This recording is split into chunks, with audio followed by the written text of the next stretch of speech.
নমস্কার, আশা করি আপনারা প্রত্যেকেই ভালো আছেন। আমিও ভালো আছি। আজ রথযাত্রা, তো শুভ রথযাত্রা উপলক্ষে আজকে একটা নিরামিষ রান্না। নিরামিষ বলতেই খিচুড়ি কথাটা আগে মনে আসে। তো নিরামিষ একটা তরকারি হবে তার সাথে, আর খিচুড়ি।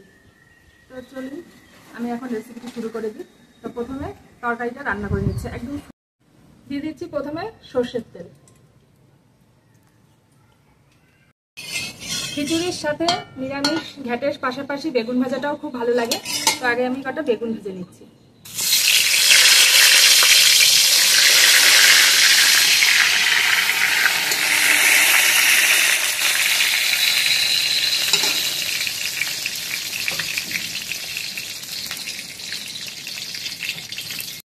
নিরামিষ তরকারির জন্য প্রথমে দিয়ে দিচ্ছি পাঁচফোড়ন, দিয়ে দিচ্ছি শুকনো লঙ্কা আর তেজপাতা।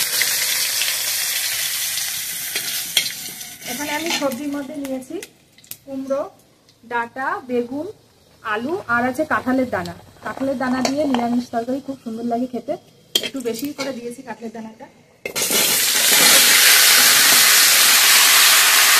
এটা ভালোভাবে ভেজে নেব। বেশ খানিকক্ষণ ধরে নেড়ে নিয়েছি, 5 থেকে 6 মিনিট মতো নেড়ে নিয়েছি। একটু জলটা গলেওছে, আবার একটু জলটা মানে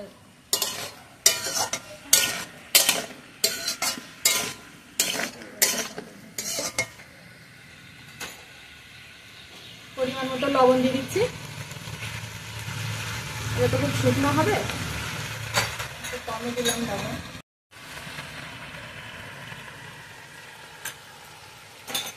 দিয়ে কষিয়ে নেবো।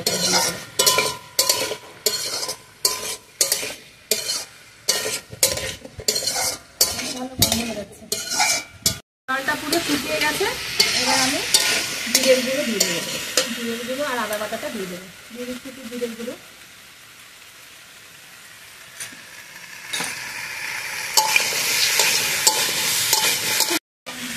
এবার দিয়ে দিচ্ছি আদা বাটা।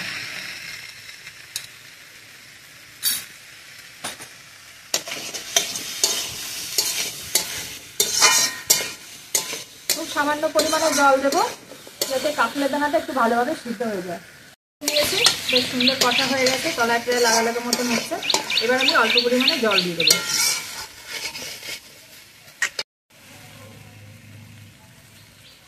দিয়ে দিচ্ছি অল্প পরিমাণে গরম জল।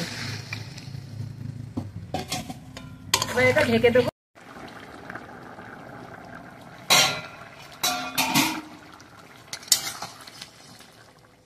প্রায় সিদ্ধ হয়ে গেছে এগুলো, আর একটু কম হলেই হয়ে যাবে। এবার আমি দিয়ে দিচ্ছি চিনি।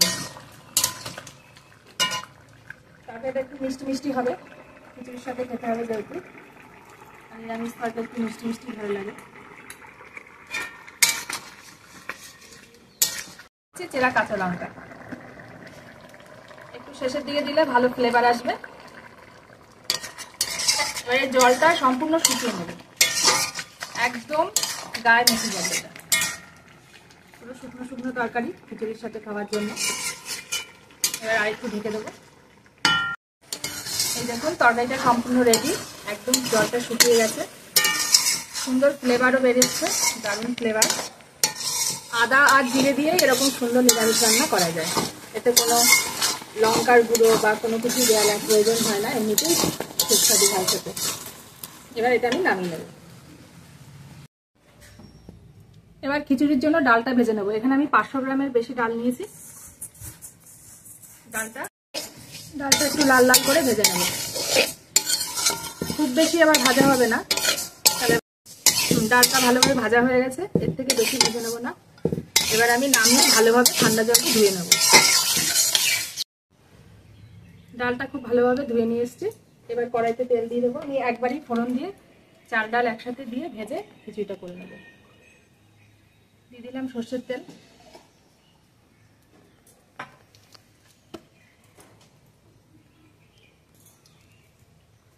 ফোড়নের জন্য নিয়েছি পাঁচফোড়ন, শুকনো লঙ্কা, তেজপাতা আর খুব অল্প পরিমাণে আলু। আলু যেহেতু তরকারিটার মধ্যে আলু দেওয়া হয়েছে, এই জন্য খিচুড়িতে মানে আলু দিতে হয়, তাই জন্য দিচ্ছি। আলু না দিলেও কোনো ব্যাপার নেই। আলুটা লাল লাল করে ভাজা হয়ে গেছে। এবার আমি জিরে আর আদা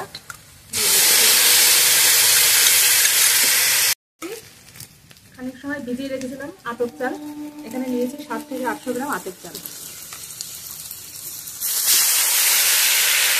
গোবিন্দভোগ চালেরও করলে ভালো লাগবে, তবে এই চালেরও খেতে কিন্তু খুবই সুন্দর হয়।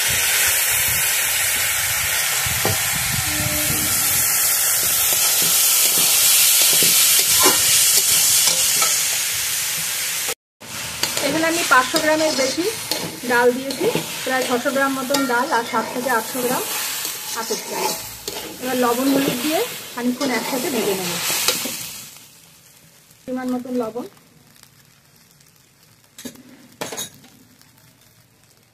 আর একটু হলুদ। এবার একসাথে চাল আর ডাল বেশ খানিকক্ষণ ভেজে নেব। চাল ডাল একসাথে বেশ অনেকক্ষণ ভেজে নিয়েছি। এটা আপনারা হাঁড়িতেও করতে পারেন, সেখানে ভাজার প্রয়োজন হয় না, তবে ভাজলে একটু খেতে বেশি ভালো লাগে, খুব সুন্দর একটা ফ্লেভারও আসছে। এবার জল দিলে খুব ভালো, মানে খিচুড়িটা সত্যি খুব ভালো হয়। খুব অল্প মশলা দিলেও ভালো হয়। এবার আমি গরম জল দিয়ে দিচ্ছি।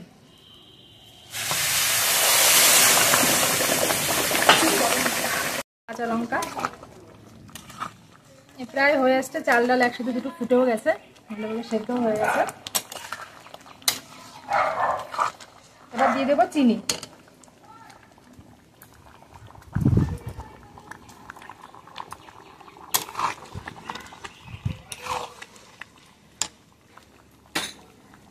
দিয়ে দিচ্ছি আরেকটু জিরের গুঁড়ো।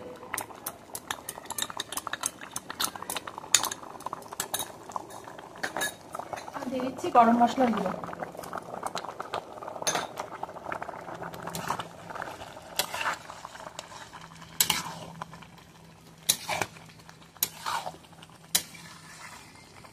প্রায় হয়ে গেছে, তলাটা একটু লাগা লাগা মতন হচ্ছে, এতে টেস্টটা ভালো লাগে। কত সুন্দর ফুটে গেছে, দেখতেও খুব ভালো হয়েছে।